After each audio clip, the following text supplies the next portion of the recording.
Hello foodies, బోటి curry చేసుకుందామా.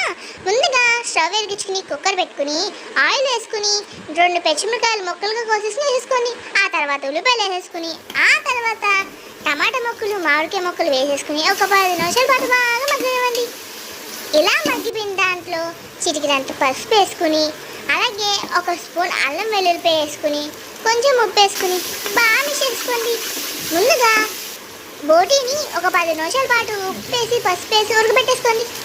ఉడకబెట్టుకున్న బోటీని వేసేసుకుని ఒక 10 నిమిషాలు బాగా మగ్గనిచ్చాక కొంచెం కొత్తిమీర కారం వేసుకుని 2 నిమిషాలు మగ్గనిచ్చేయండి.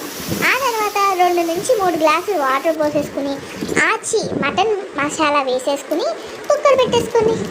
కుక్కర్ విజిల్ అంతా అయిపోయాక నీళ్ళుంటే దగ్గరికి రానిచ్చేసి కొత్తిమీరతో గార్నిష్ చేసుకుంటే అంతే, మన బోటి కర్రీ రెడీ. లైక్ చేసుకొని షేర్ చేసుకోండి, సబ్స్క్రైబ్ అస్సలకే మర్చిపోకండి.